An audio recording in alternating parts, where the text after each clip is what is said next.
Bonjour, bienvenue dans une autre capsule de Perspective Affaires. Aujourd'hui, on va parler de l'approche stratégique de O Studio et de l'approche de sa fondatrice face au futur, ainsi que comment O Studio a rebondi face à la pandémie. Et donc là, aujourd'hui, on va présenter O Studio. C'est quoi? C'est quoi l'entreprise? C'est qui Marie Grange, qui est en fait la fondatrice? Et on va essayer d'avoir une perspective éducationnelle sur les moments de crise comme ça, puis comment se rétablir en tant qu'entrepreneur. Donc, bonjour Marie, Bonjour, ça va bien? ça va bien, oui, merci. Oui. Pour tout simplement commencer, première question, c'est qui Marie? Si tu voudrais te présenter un peu. Oui, bien sûr. Donc, moi, c'est Marie, ça fait 7 ans que je suis au Québec. Moi, j'ai toujours été entrepreneur, en fait. Dès la sortie de l'école, j'avais poursuivi un projet d'études qui m'a amené à faire un tour du monde pour entrepreneurs. Et à force d'entendre de belles histoires d'entrepreneuriat, ça m'a vraiment donné le goût de me lancer aussi. Donc, j'ai toujours fait ça, j'ai toujours aimé ça. Donc Et, voilà. puis en fait, c'est à quel moment que tu as commencé au studio? J'ai démarré au studio en juin 2018, donc ça va faire à peu près 2 ans.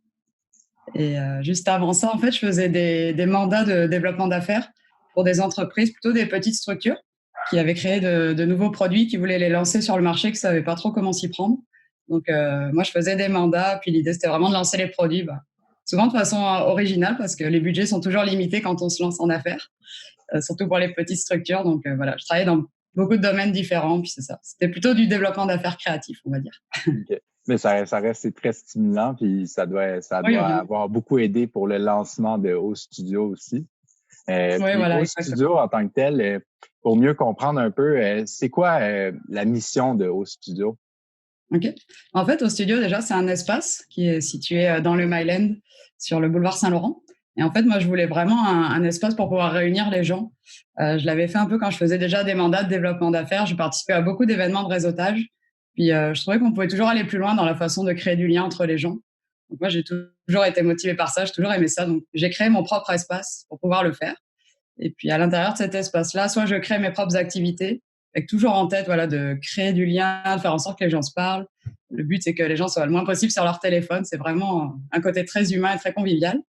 Et je fais aussi de la location, en fait. Donc, c'est principalement des entreprises qui louent la place pour faire leurs événements. Puis l'idée, c'est d'apporter cet état d'esprit aussi quand les autres utilisent l'endroit pour eux.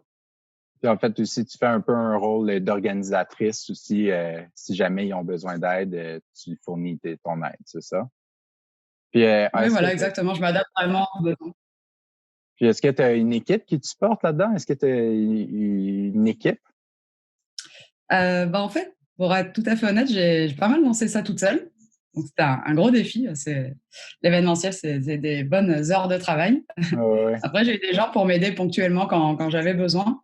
Mais aujourd'hui, j'ai pas vraiment une équipe à proprement parler, mais ça fait vraiment partie des objectifs au moment de la reprise. Là, j'ai vraiment besoin de m'entourer. Donc ça s'en vient. Puis pour revenir un peu à la source, à l'origine de l'entrepreneuriat chez toi, là, on a compris que tu as eu une belle expérience dans plusieurs entreprises pour du développement d'affaires. Mais à la base, c'est quoi qui t'a mené à dire Ah, je veux être une entrepreneur? Pourquoi fais-tu cela? Ouais, c'est une bonne question. Moi, j'ai toujours fait des projets, en fait, même quand j'étais à l'école. J'étais toujours dans l'organisation, dans les associations, j'ai toujours aimé ça et j'adore, à la fois le côté avoir une idée, puis pouvoir la réaliser, la mettre en place, puis quand on voit qu'elle s'est réalisée, de voir, l'impact que ça a pu avoir. C'est toujours quelque chose qui m'a énormément motivée. Puis je trouve qu'entreprendre, c'est aussi une façon de faire ce qui nous plaît finalement, et vraiment, voilà, se dire: «OK, j'ai envie de faire ça, allez, je me lance, je peux le faire, quoi». Finalement, tout est un peu permis et c'est ça que je trouve vraiment super là-dedans. Ah, ben, c'est très inspirant. Puis en fait, là, pour Au Studio, là, on imagine que ça a chamboulé beaucoup ton entreprise, la pandémie récemment. Tu as sûrement une multitude de nouveaux défis. C'est quoi les enjeux présentement chez Au Studio? Nous, on est très, très touchés par la pandémie. Nous, on a fermé nos portes le 14 mars sur ordre du gouvernement, donc on a été les premiers à fermer finalement et on n'a aucune perspective pour l'instant de quand on va pouvoir réouvrir ni dans quelles conditions. Donc c'est sûr que ça change absolument tout pour nous et j'avoue que, la première semaine, un peu comme tout le monde, un peu chamboulée de ce changement. totalement inattendu. Là, ça allait très, très vite en plus. OK, il y a un problème, OK, vous fermez. Donc, pas trop le temps de réagir sur le moment. Puis c'est ça, quand tu fais ce que tu aimes vraiment dans la vie, je trouve que c'est compliqué qu'un jour tout s'arrête comme ça alors que toi, tu n'as rien demandé. Puis en plus, moi, c'était ma deuxième année, tout allait vraiment bien. C'était parti là. Donc, Ouais, c'est ça. c'était un peu triste sur le moment que ça s'arrête comme ça pour quelque chose finalement pour lequel on n'est pas responsable. Mais je te dirais que c'est passé assez vite cette phase-là. Euh, je me suis dit que voilà, au début j'étais un petit peu bloquée en me disant si on m'enlève mon espace, je peux plus faire ce que j'aime. Puis après j'ai réalisé que c'était pas forcément vrai, que je pouvais faire ça, continuer à avoir cet état d'esprit-là autrement. Et ce que j'ai fait, c'est que je me suis associée à un restaurant qui est juste en dessous d'O Studio. Et on s'est dit qu'on allait créer des nouvelles expériences de livraison à domicile justement. Donc voilà, eux ils préparaient la nourriture, moi je livre en vélo, on le fait toujours là. Et l'idée, c'était, voilà, on livre en musique avec le sourire, un bon plat réconfortant. Puis, on nous donnait une petite activité aussi à faire à la maison ou à faire en ligne. Et ça, voilà, je me suis dit que finalement, ce que j'aimais faire, je pouvais le faire d'une autre façon en attendant d'avoir de nouveaux espaces. Ouais, c'est ça.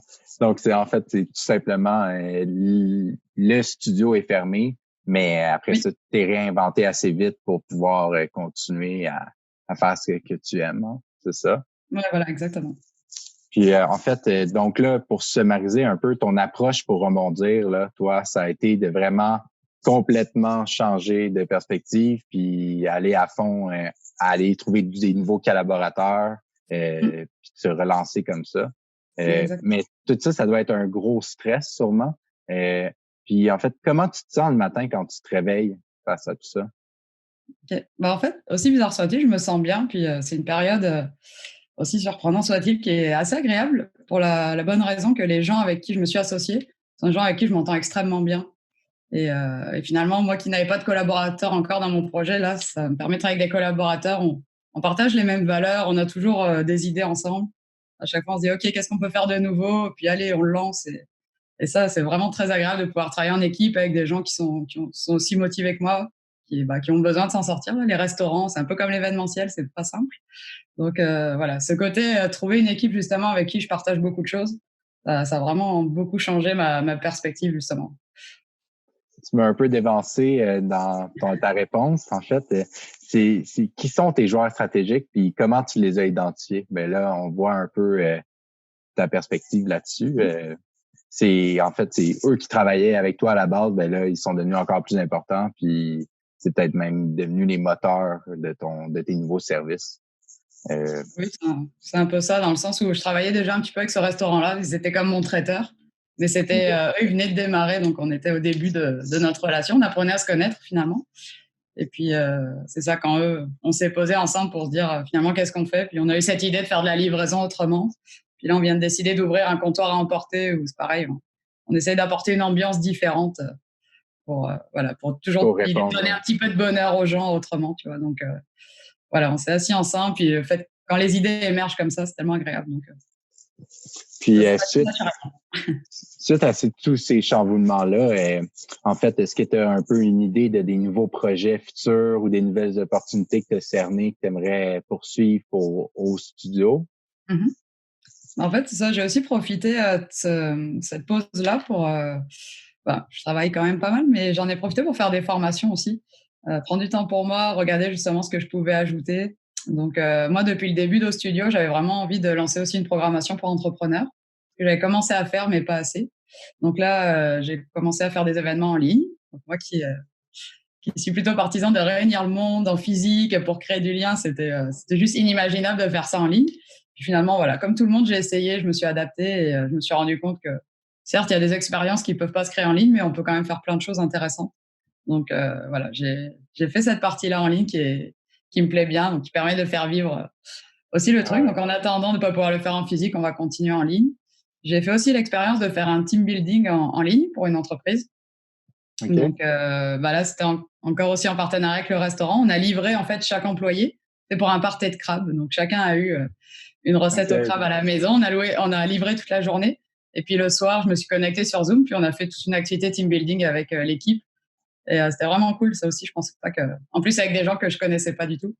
Et finalement, ça a super bien été là. Donc voilà, il y a toujours des choses comme ça qui peuvent se faire. C'est sûr que dès que je pourrais réunir le monde à nouveau dans l'espace, même avec un petit groupe de personnes, ça me dérange pas parce que je peux quand même travailler, même si on est 20 dans la salle. Donc voilà, on va voir un peu comment ça va réouvrir. En attendant, je vais continuer à m'adapter. Ouais, c'est ça. Puis sinon, vite comme ça, moi, j'ai l'impression aussi peut-être qu'il va y avoir un changement des désirs des consommateurs aussi, parce que là, tu sais, veux pas, on devient un peu plus réticent à se réunir en groupe, tout ça. Est-ce que tu penses qu'il y aura une approche à avoir spéciale pour toi pour rallumer la flamme au studio? Bah moi, à l'inverse, j'ai beaucoup de gens qui ont juste hâte que ça réouvre. Dans le sens où moi, c'était toujours, quand c'est les gens qui louent, c'est toujours des groupes privés. Donc, il y a moins ce côté, on se retrouve avec des inconnus. Donc, c'est soit des entreprises qui Ouais. réunissent leur équipe, soit des privés qui réunissent leurs amis. Donc, je pense que je suis un petit peu moins touchée par ça.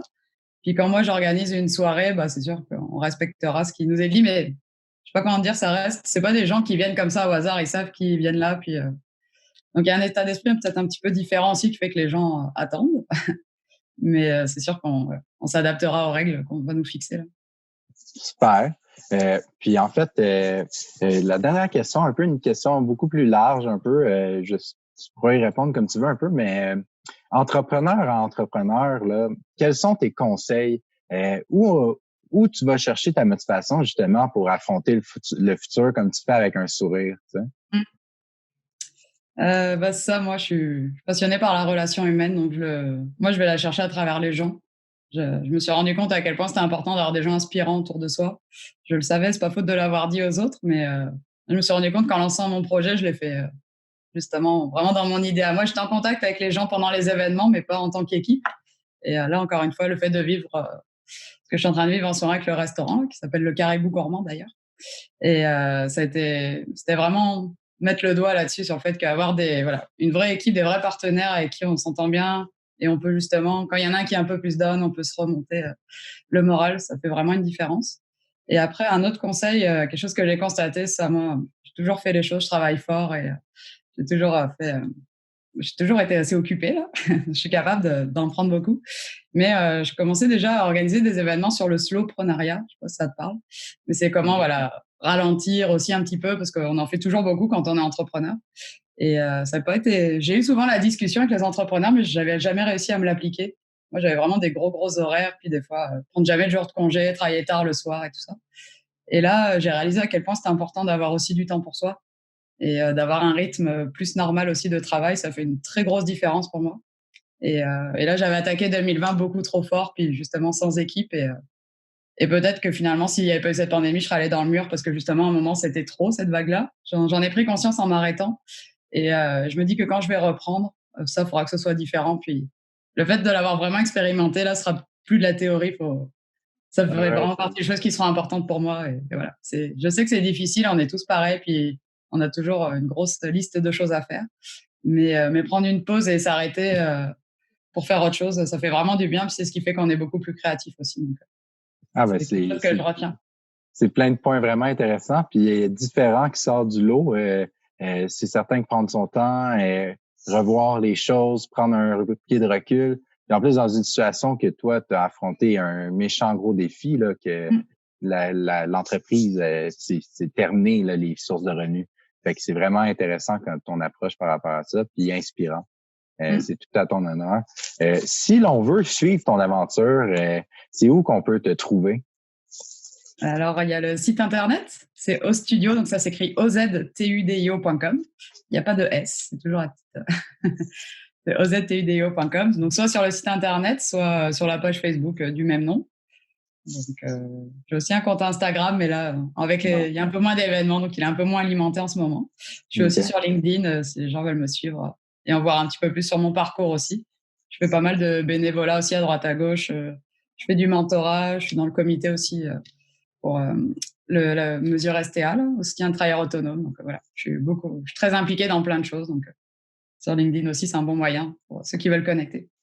J'avais oublié de te demander aussi, nous, on fait partie du parcours B, les deux, et mon partenaire d'affaires, ami aussi. Et en fait, on voulait te poser la question, toi, pourquoi tu t'es inscrite à l'EEB, puis comment t'as entendu parler de l'EEB? OK. En fait, moi, ça faisait partie, l'EEB, c'était vraiment un rêve en tant qu'entrepreneur de pouvoir un jour participer à ça. Puis Je me disais, ah, ce sera pour plus tard, c'est pour des plus grands entrepreneurs finalement. Et j'ai eu la chance très récemment de participer à un bootcamp avec d'autres entrepreneurs parce que un groupe d'entrepreneurs avec qui on avait souvent collaboré m'ont offert une place dans le cadre de ce bootcamp-là. Donc pour moi, c'était le meilleur cadeau qu'on pouvait me faire. Là. J'étais vraiment super heureuse. Et j'ai participé à ça. Il y avait décidé en contexte d'incertitude. Puis il y avait vraiment après tout un truc sur la personnalité de l'entrepreneur, tout ça. Et c'était 2 jours et j'ai adoré ça. J'étais vraiment contente de pouvoir enfin vivre cette expérience-là. Donc quand j'ai vu qu'ils lançaient leur parcours sur comment rebondir, je me suis dit, OK, c'est sûr que je m'inscris là. Donc j'avais vraiment hâte de voir leur approche. Je trouve qu'ils savent. Moi, j'ai beaucoup de formations auxquelles j'assiste, beaucoup de choses auxquelles je participe, à la fois dans ma salle puis à l'extérieur aussi. Et puis je trouve qu'ils ont vraiment une approche innovante. Donc voilà, j'ai même pas hésité là quand j'ai vu. Je me suis OK, inscrite tout de suite. super. Donc, c'est ça. OK, super. Merci beaucoup de ton temps. Ça a été une capsule très intéressante. On a trouvé plein de points aussi, puis une approche assez différente des autres. OK. C'était très intéressant. Euh, on invite tout le monde à aller visiter ton site web. On a vu ton local, il est vraiment super. Si vous avez des événements ou quoi que ce soit, je suis pas mal sûr que Marie pourra vous arranger quelque chose de très bien. Donc, voilà. Oubliez pas de nous suivre, continuez à nous suivre sur nos pages Facebook, réseaux sociaux de Perspective Affaires. Aimez la vidéo, ça nous aide vraiment beaucoup. Merci beaucoup. Puis encore une fois, merci Marie. Merci, ça fait plaisir. Bon, au revoir tout le monde. Bye. Au revoir.